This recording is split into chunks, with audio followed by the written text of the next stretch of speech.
복잡한 정치권 이슈를 한 칼에 정리하는 시간입니다. 한칼 토론. 오늘도 김준일 시사평론가, 공론센터의 장성철 소장, 한칼 두 분 어서 오십시오. 네, 안녕하세요. 오늘 두 분과는 이슈의 중심에 선 인물들 심리 분석을 좀 해볼까 해요.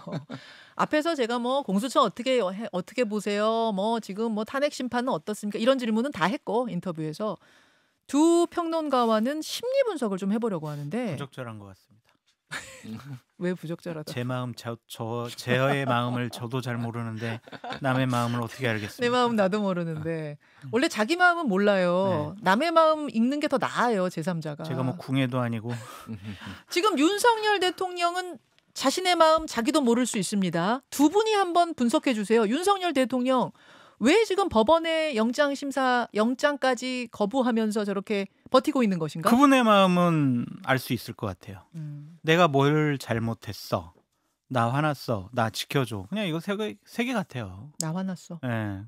아무리 생각해도 내가 뭘 잘못했지? 종북 좌파로부터 국가 반역 세력으로부터 대한민국을 지켜가지고 미래 세대에게 온전한 대한민국, 올바른 대한민국을 물려주려고 했는데 그래서 내가 그냥 잠깐 경고 차원에서 비상겸 했는데 왜 이렇게 난리야? 왜 내란죄라고 그래? 내가 뭘 잘못했어? 계속 그렇게 화가 나 있는 상황. 그 심리죠, 뭐 그냥. 그래서 내 맘대로 안 되네. 이거 옛날에 내 검찰에 있을 때는 다 내 맘대로 됐는데 그리고 국민들이 박수 쳐줬는데 왜 지금은 왜 그러지? 왜 이렇게 내 마음을 몰라주는 거야? 그렇게 지금 계속 화가 나 있는 상황이 아니냐? 나는 그저 국회에 경고 정도 주려고 한 계엄인데 네. 내가 뭘 그렇게 잘못했느냐 네. 이걸 것이다. 네. 억울한 심리를 갖고 있을 것이다. 그렇죠. 자, 김준일 평론가. 경고 정도 주려고 했다라는 건 솔직히 본인도 안 믿을 거예요.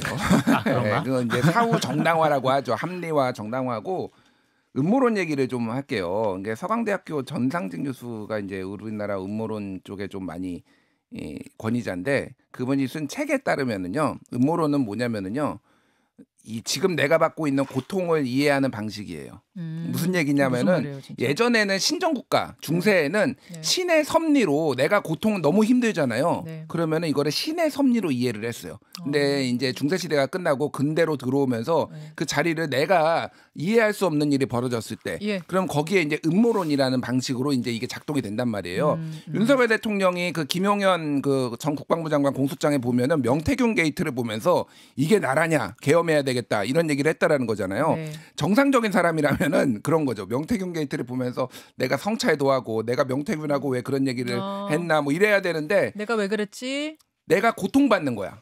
명태균 게이트 때문에 내가 고통받는 거니까 내 고통을 해결하는 방식은 부정선거 음모론에 더해져서 그런 것들이 이거를 일거에 해소하는 방식으로 이제 갔다라는 겁니다. 그러니까 음모론자의 사고가 아니에요. 그러니까 전형적으로 음모론자의 사고가 아니고 지금도 전혀 반성이 없을 것이고 앞으로도 반성이 없을 것이다. 그러니까 깜빵 치료가 답이다 여기는. 그 생각이 들어요.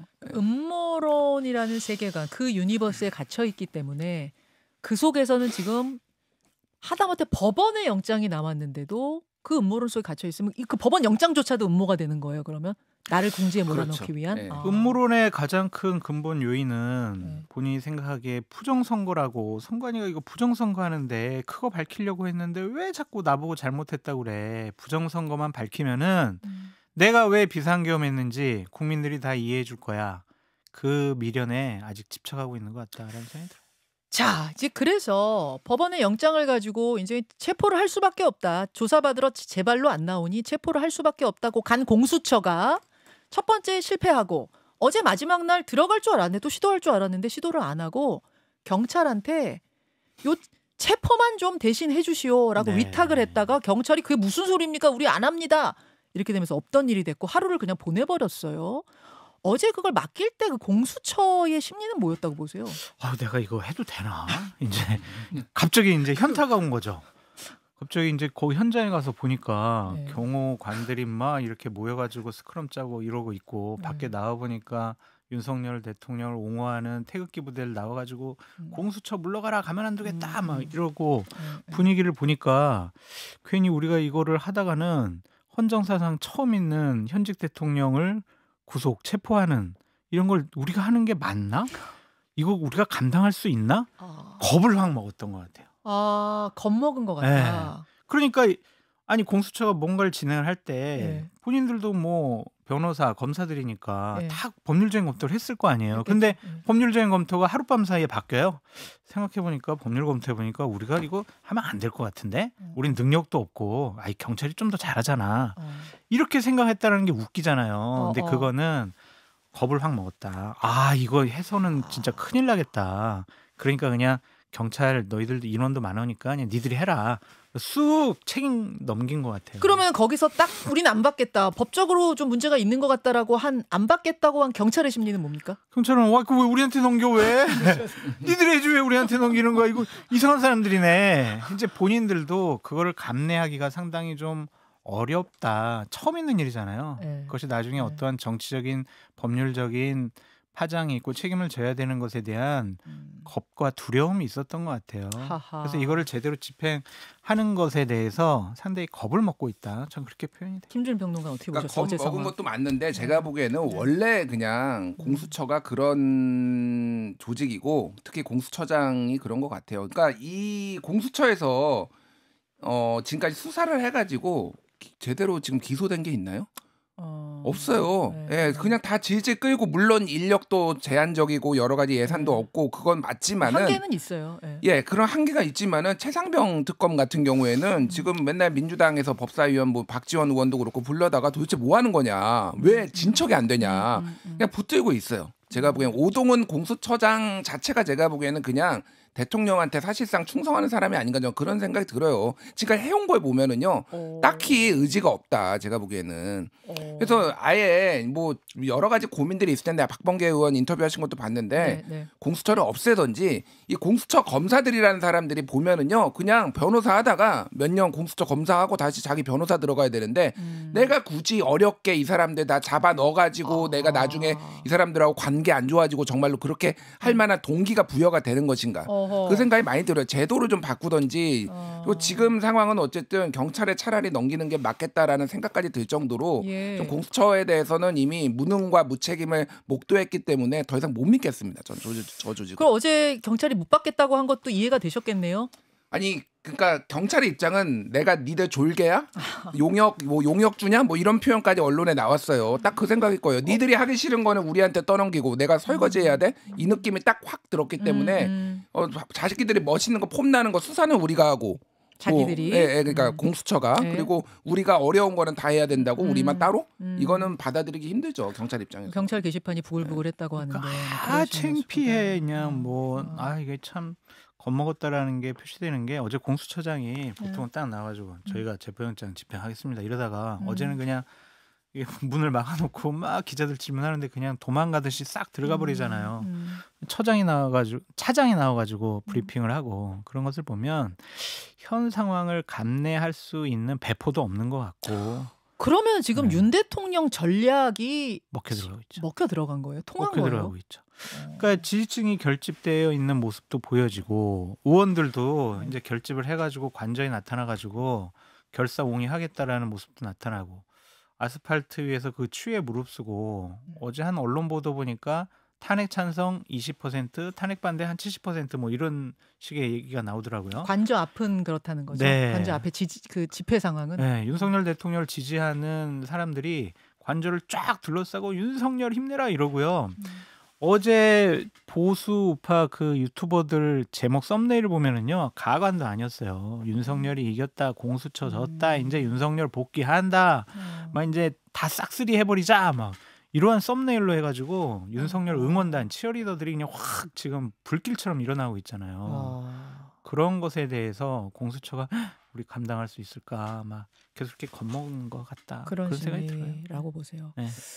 근데 이게 법원의 영장이잖아요. 법원의 영장이 왔을 때 그 부당하다고 생각할 수도 있죠. 생각이 들면 일단 응하고 나중에 그 부당함조차도 법적인 절차를 밟아서 가는 것이 일반적인 국민들 아닙니까?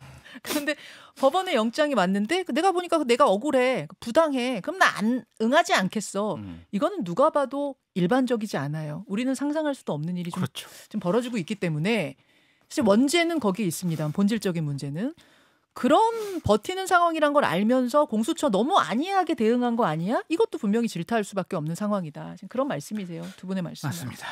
자, 이 상황 속에서 국민의힘 의원 40명의 심리는 그럼 뭐였을까? 뭐 왔다가 간 사람도 있고 하루 종일 지킨 사람도 있고 뭐 또 뭐 거의 전광훈 목사 집회에 마이크를 잡은 분도 있고 다양하긴 합니다만 여하튼 44명 정도가 갔습니다.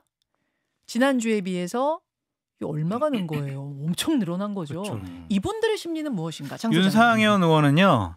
나 대권 출마할래 딱 요거 같아요.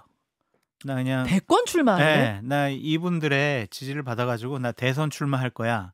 그런 생각이 강한 것 같고 대통령실에서 근무했던 분들 중에 국회의원 된 분들 있잖아요. 네. 그거는 이제 대통령을 진짜 지켜야 되겠다라는 결사옹이 핵심 세력이라고 보여지고 또 지역구가 영남 지역구원들이 거의 많이 어제 가셨잖아요.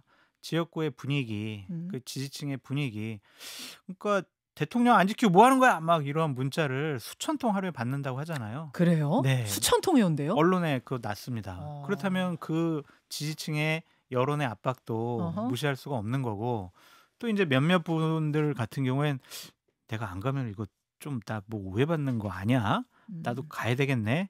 그렇게 해서 이제 간 분도 있는 것 같고. 근데 제일 황당한 분은 장동혁 의원이 어제 거기 가 계시더라고요. 장동혁 의원이 네. 눈에 띄더라고요. 네. 친한계 한동훈 전 대표의 뭐 오른팔 왼팔 할 정도의 사이였기 때문에 네. 의아했어요. 그래서 그분의 심리는 분석을 못 하겠습니다. 아무리 생각해도 모르겠습니다. 분석 포기입니까? 네. 김준일 평론가가 해주시죠. 원래 그런 분들이에요. 뭐 새삼스럽게. 그러니까 저는 이 생각이 들더라고요. 예전에 그러니까 어떤 사건에서 교훈을 얻지 못하는구나. 그러니까 당장 눈앞에 있는 것들만 이 현상만 보면서 사람들이 움직이구나 그 생각이 드는데 그게 무슨 말씀이십니까? 이게 처음 있는 게 아니에요. 이런 일이. 그러니까 막 지지율 오르고 막 예. 그래서 이게 2019년, 2020년에 딱 있었던 현상이에요. 뭐였냐면은 그때 이제 자유한국당 그러니까 황교안 대표가 있을 때, 그래서 예. 자유한국당 끝에서 미래통합당으로 넘어갈 때, 네. 그때 언론 보도들 제가 구체적인 수치는 말씀 안 드릴 텐데 언론 보도들 보면은요 원래 두 자릿수 차이가 났던 정당 지지율이 막 좁혀져가지고 한 자릿수다, 뭐 5% 포인트 내로 넘어왔다 그러면서 보수가 엄청 고무됐어요 그때. 우리 미래통합당이라는 이름이 쉽게 얘기를 하면 우리 통합만 하면 다 이긴다. 그때 그래가지고 바른미래당에서도 들어오고 무슨 뭐 새벽당이니 여기니 뭐 구구부터 해가지고 온갖 다 들어와가지고 짬뽕을 만들었거든요. 그때 또 뭘 했냐면은 정광훈이랑 손잡고 맨날 아스팔트 나가가지고 그때 막 뭐 집회에서 막 험한 말 나오고 뭐 문재인 대통령 비판하고 뭐 누구는 삭발하고 막 그랬잖아요. 네. 그 결과가 103대 180이었어요. 그러니까. 아 총선. 예. 이게 굉장한 큰 착시 효과가 있는데 지지층 결집도 그때 딱 됐어요. 정당 지지율도 막 올랐어요. 그런데 딱 보기에 중도가 그러면은 어차피 선거는 중도거든요. 중도 싸움이죠. 진보 결집하고 보수 결집하고는 네. 중도가 누구를 보느냐라고 했을 때 그때는 거의 진보 세력하고 민주당 지지하고 거의 같이 갔단 말이에요. 지금이 딱 그래요. 모든 현안 조사해 보면은요. 대략적으로 이게 내란죄다 내란죄 아니다 이런 거 물어보면은 대략적으로 진보층에서는 85에서 90이 내란이라고 보고요.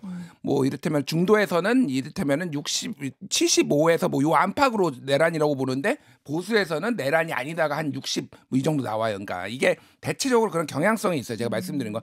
이런 식으로 패키지로 가면은요. 거의 이거는 선거 해보면 뭐 하나만하다. 그래서 제가 맨날 말씀드리잖아요. 선거 치료가 답이다. 저거는요 현실을 그러니까 리얼 월드를 빨리 돌아오는 방법은 선거를 치러보면은 이게 지금 우리가 잘못된 길을 가고 있구나 알 겁니다. 계엄 전 지지율이 회복된 것, 그러니까 여론조사 그래프를 보면서 지금 상당히 고무돼 있을 텐데 그것은 일시적인 착시 효과, 지지층 결집 효과라는 말씀이신 거고. 게다가 인구 구성이 지금 보수가 정말 안 좋아졌어요. 무슨 얘기냐면은 지금 한 해에 한 30만 명씩 이를테면은 이제 사망하시는 생물학적 퇴장을 하시는 분들이 있는데 대부분 이게 보수 지지층이거든요. 근데 새로 유입되는 사람들이 계엄으로 인해서 보수를 지지를 안 합니다. 근데 이 상황에서 이렇게 가는 거는 보수의 엄청난 자충수다. 저것이 계엄 지지라고 착각하면 안 된다 그 말씀이신데, 자 그럼 한쪽의 심리를 더 좀 보겠습니다.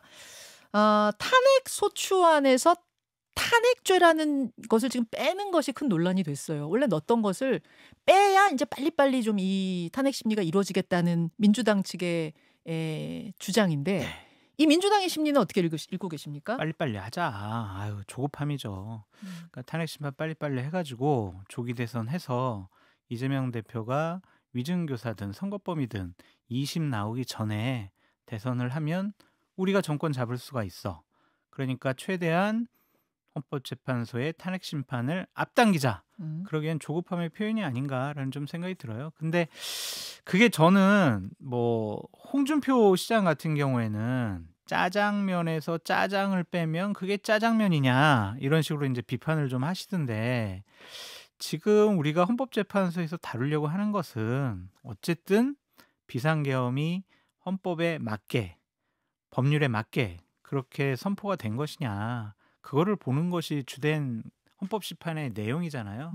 근데 이제 내란죄 형사 유무죄를 뭐 따지는 것은 헌법재판소에서 하긴 어려운 건데 일단은 그걸 빼게 되면은 비상계엄 헌법 위반 이 단순하잖아요. 그러면 심리가 그렇게 길어지지 않을 것 같다. 윤석열 대통령이 갑자기 나와가지고 잠깐만 내가 할 말이 있는데 하더라도 별로 시간을 끌 수 있는 요인이 안 되기 때문에 그냥 빨리 대선 치르려고 그런 조급함에 내란죄를 빼버렸다. 그렇게 보여져요. 장 소장님이 분석한 심리는 그러하고요. 김준일 평론가는 어떻게 보십니까? 그러니까 이거 논리적으로 이렇게 한번 해요. 제가 CBS 사장이에요. 그냥 가정입니다. 예. 가정인데요. 예. 제가 회사 돈을 많이 횡령을 했어요. 그래서 한 1년 전부터 계획도 세우고 그래가지고 해서 걸리는데 이게 걸렸습니다. 네. 그러면은 이제 두 가지 절차로 가야죠. 하나는 저를 고소고발을 해야 돼요. 형사상으로 횡령, 배임. 네. 그리고 또 하나는 빨리 이거 이사회 열어가지고 대표이사 해임해야 되잖아요. 네. 헌법재판소는 대표이사 해임하는 거고요. 그리고 형사 이거는 뭐 지금 내란죄 수사하는 거예요. 그렇죠. 그러면은 형사상으로 횡령 배임이 확정될 때까지 그러면 기다려야 되나요, 이거를?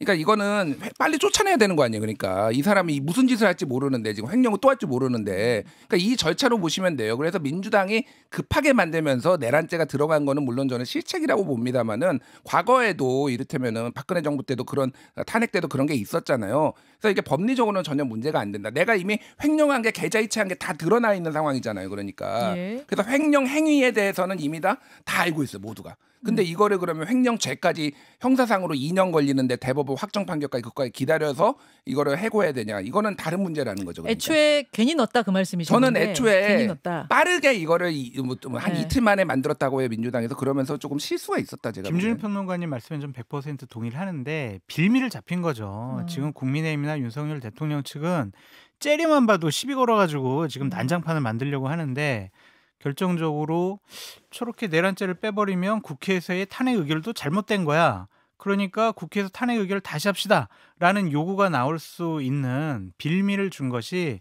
민주당의 좀 하나의 실책이 아니냐. 그런데 그것도 헌법재판소에서 결정할 거예요. 그래서 큰 문제 없이 헌법재판과 심판은 이루어질 것이다라고 보여집니다.